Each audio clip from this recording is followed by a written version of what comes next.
Hello there, ladies, gentlemen, and everything else outside or in between.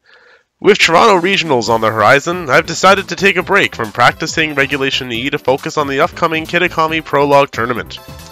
This tournament is a unique format, allowing for only Pokemon in the Kitikami decks, which means no Paradoxes, GU, Shenpao, or Home Legendaries. Seeing as Regulation E so far has been mostly Regulation D and Knuckles, it's nice to have a format where some of the lesser useful DLC mons will shine, even if temporarily. As one can expect of me, I'm playing Trick Room. Munkidori is the most out-of-place looking thing on the team. High speed stat? No bulk? What's it doing on Trick Room? Especially one without any fast mode. Well, Monkey has one of the fastest fakeouts around, so as long as there's no psychic terrain on the field, it's very easy for him to protect Hatterene this way. After Trick Room is up, having a parting shot that's not boosted by Prankster allows him to slow pivot to another sweeper if he doesn't just die on his own. Dusclops returns to Generation 9 as one of the bulkiest Trick Room setters around, with a natural immunity to fake out as well. Unfortunately, it hasn't really found a niche in Regulation E, but it puts in excellent work in the Kitikami Prologue. Haze as the flex move is for Como-O and Snorlax, who will try to set up in your face. Dusclops is best used on this team against opponents who can't pressure the lead well enough, so you can lead Dusclops with either Chandelure or Ursaluna and be ready to sweep right as Trick Room goes up, rather than possibly waiting a turn for Munkidori to switch out. Kingambit does the same job here that it's been doing in Regulation D and E Trick Room teams, being an excellent bulky powerhouse that functions in and out of Trick Room thanks to such a hard-hitting Sucker Punch. Due to the best of one nature of the format, I did opt for Saltfest with coverage moves just so we could have some more consistent answers into multiple threats. Blood Moon Ursaluna, while still being awkward and experimental in Regulation E, is absurdly strong in this format, especially under Trick Room. While typically both flavors of Ursaluna want to be min-speed in Trick Room, I figured Ursaluna would be a suitable faster mode to the team for mirrors when Trick Room is down, allowing him to easily outspeed Hatterene, Snorlax, Conkeldurr, and Kingambits. Hatterene requires the least explanation. It's been a go-to Trick Room setter and sweeper since its debut in Pokemon Sword and Shield, being slow as molasses and bearing the rarely given magic bounce ability. In Scarlet and Violet, her viability as a primary win condition has admittedly dwindled a bit due to Armarouge being the only Pokemon to get Expanding Force in this game, but Hatterene has remained relevant in the VGC formats alongside Armarouge, and without Armarouge in the Kitikami Prologue, she reigns supreme. To round out the sixth sort of filler spot on the team, I've opted to go for a quiet Specs Chandelure. In the coverage department, it does sort of a weird impression of Chi-Yu and Armarouge, and Flash Fire is an excellent switch-in for Fire Ogerpon and Arcanine when they go after Kingambit. So that's the team, and without further delay, we'll get into some showdown games. Alright, so we got probably one of the closest to a Reg E team I've seen so far, except for the Mimikyu.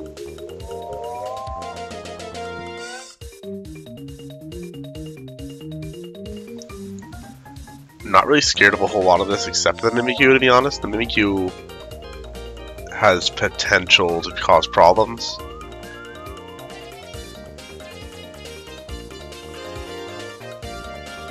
Ape is probably Scarfed. We've seen a lot of Scarfed Apes on the ladder so far. I think we have to go Munkidori for Sinistcha, because it probably has Taunt. Not Taunt. Imprison, or its own Trick Room. Same thing in Mimikyu. One of these probably has Imprison or Trick Room, maybe a Mental Herb though as well.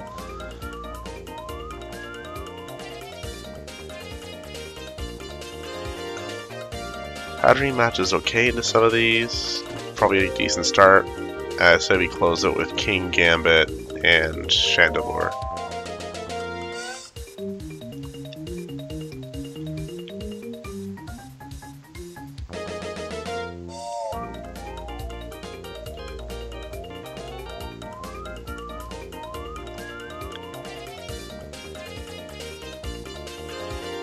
If Annihilape has Rage Fist, I don't believe it KOs if it doesn't take any hits, so I think we can just safely trigger him.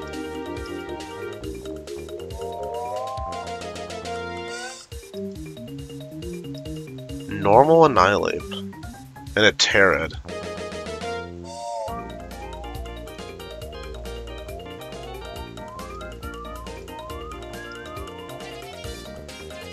We're gonna try to avoid Terraing the Hatterene right now. If it dies to Rage Fist right here, that's fine. Okay.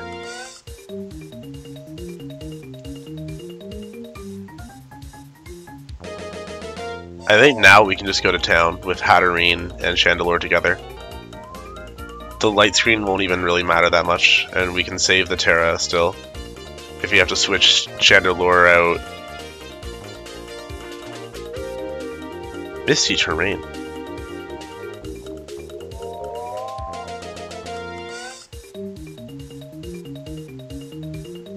He Terra'd already, so Sinistra should go down pretty easily to Heat Wave.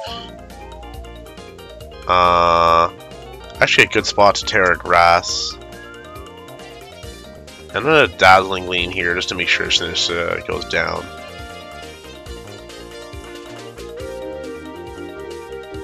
Yeah, okay. That's fine. Even if it has Protect, we have Sucker Punch for next turn, so I don't think he has a way out of this. Plus, I mean, we're 2 Pokemon, he's probably only got a single target move. Alright.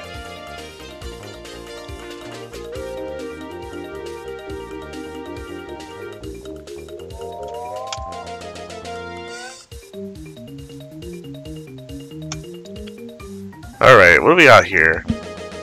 Como-O, Sinistra, Mousehold, Annihilate, Milotic, and Cornerstone Mask, which I've been seeing a surprising amount of in this format.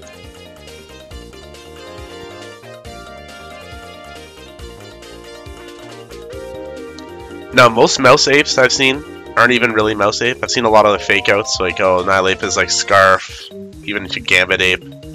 Mousehold is like Wide Lens, Technician, Pop Bomb.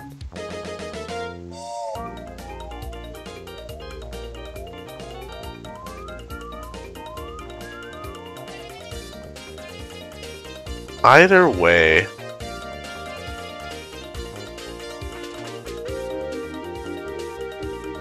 I think we're okay to lead Hatterene and Munkidori again.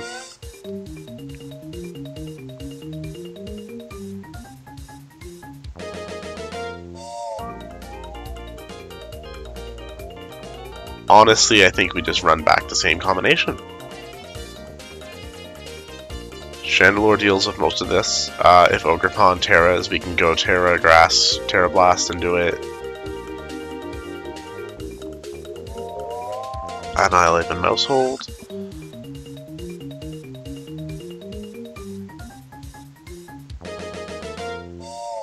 So if the Mousehold is Terra Ghost or has Covert Cloak, then Fake Out on the Mousehold is the wrong idea. Now I've seen a lot of Terra Fire Annihilates that sort of blow it right off the back in case you go for Dazzling Gleam.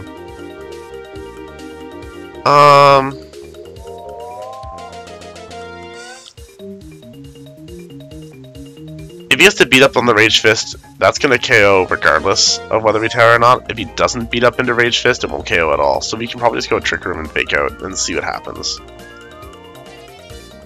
Okay, great.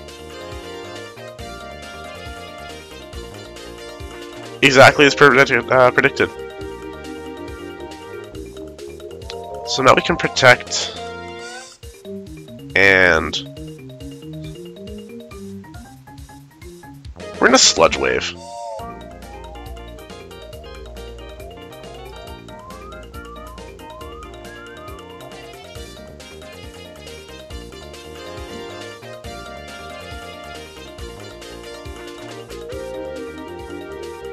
There's no point in going for the Terra Steel because Rage Fist will KO it either way at this point. Hatterene probably dies this turn, so we'll go for the Sludge Wave because Munkidori will probably still be alive. We can fish for more toxic poisons.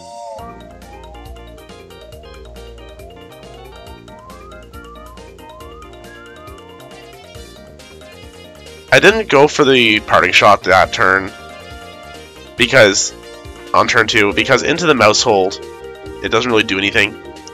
And that Annihilate is probably Defiant.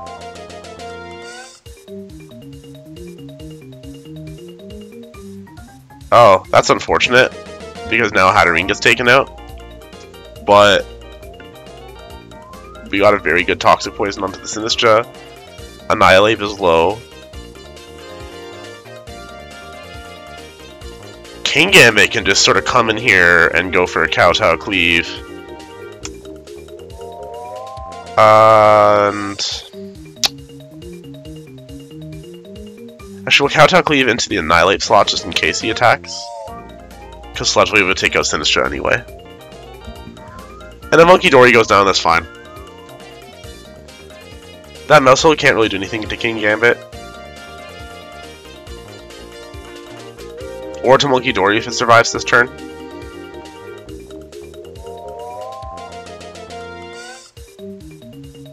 I suppose the worst thing he could do for me here is if he goes Rage Powder into Drain Punch into King Gambit. But if he does that, I believe I still take out both Pokemon with Sludge Wave. Interesting.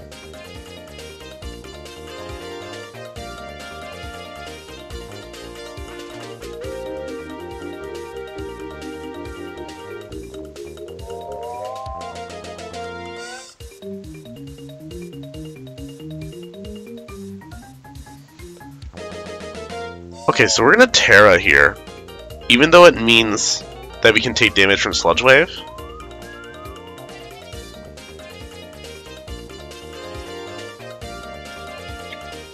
So that way we don't go down to Drain Punch. Because I'm thinking he's gonna Drain Punch here. Yeah. Between, like, with the Vest, Sludge Wave isn't gonna do a whole. Yeah, it did a lot, but we took out the Annihilate that way.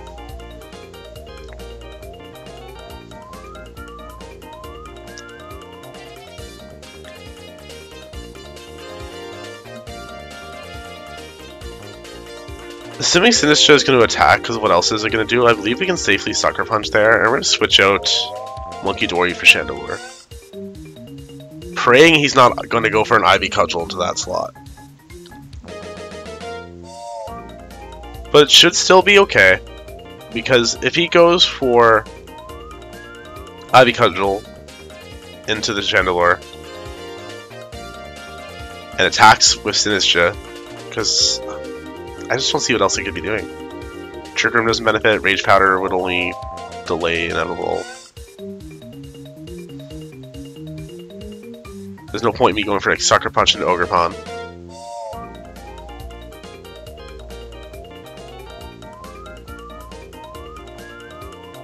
Okay, he went for the Rage Powder. Oh, he went for exactly what I was hoping he wouldn't. That's okay.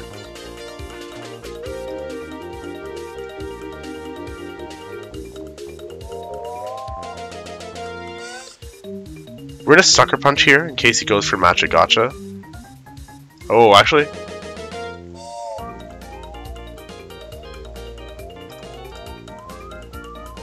I'm scared. So, because if this thing has Spiky Shield and he goes for Spiky Shield, it puts me in a really rough spot.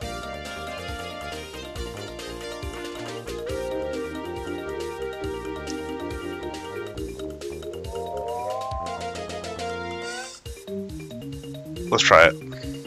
I don't have a lot of safe in. Oh. Unfortunate.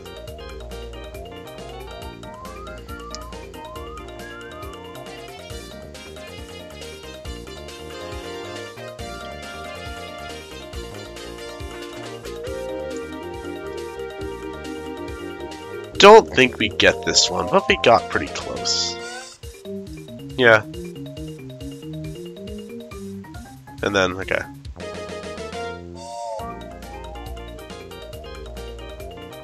Disappointing turnout for the game, but I think I played that well.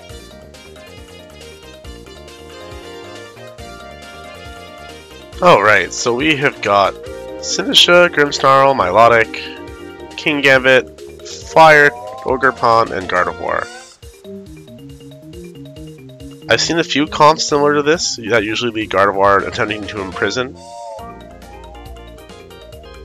So we bring Dusclops and Munkidori because we can't bring Hatterene and risk giving Gardevoir Magic Bounce.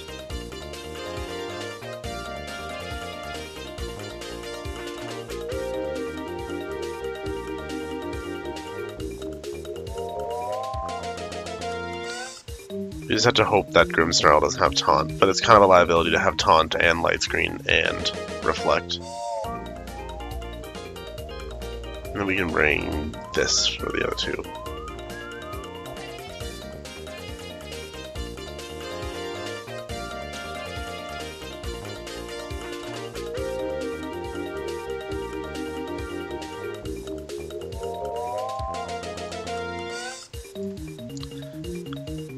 Grimmsnarl is probably going to put up screens or try to fake out my Munkidori this turn. If it has fake out, okay. Spirit Break into the Dusclops is surprising. Missing the Wisp is also very unfortunate.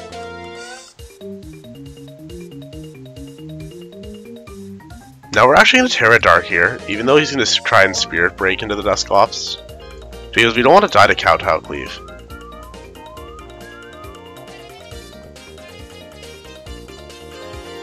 We're going to Parting Shot the Grimmsnarl to get ready for when Trick Room is up.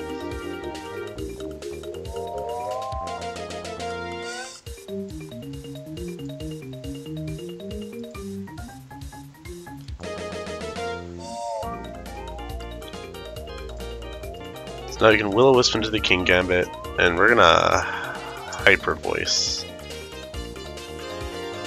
Grimmsnarl is likely gonna go for a Light Screen. King Gambit surprisingly got rid of his resistance to what we've got.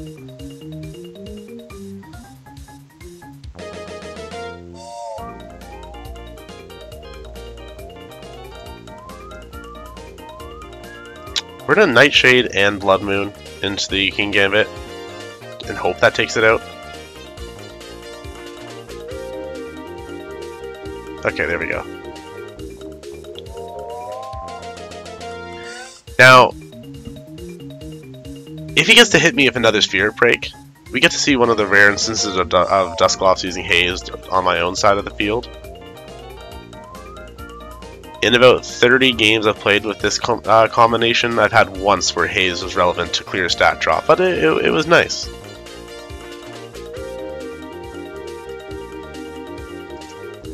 We burn a Milotic since it's probably going to be bulky and have passive recovery, and if it has Marvel Scale it doesn't matter a whole lot because like we're using special attack resistance. There's the Spirit Break, so now we can do this. Little Blood Moon into the Milotic, which should take it out. But not quite. Way less than expected, unfortunately. But that's okay.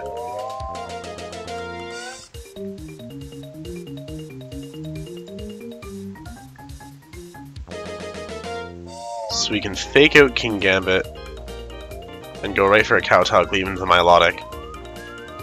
And it protects. That's okay.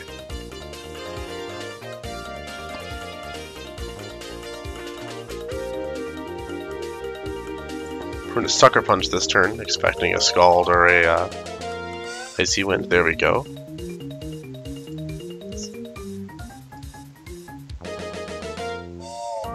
Sludge Wave is awesome there. And all that's left is an Ogre Pawn.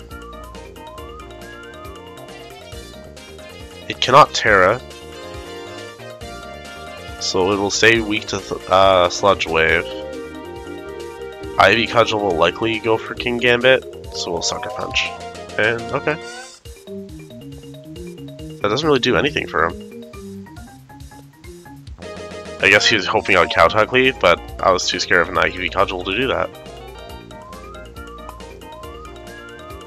Don't see a lot of good outs for him.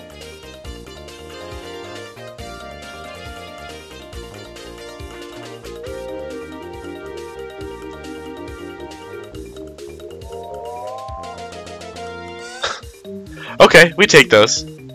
It felt like the game was inevitable anyway, but that's awesome.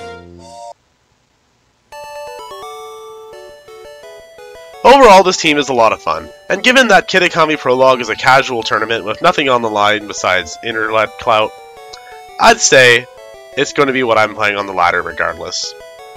Now, I can't provide a rental code, because you can't use rental codes to enter tournament, but the paste is linked in the description so that if you want to build this team yourself, all the resources are there.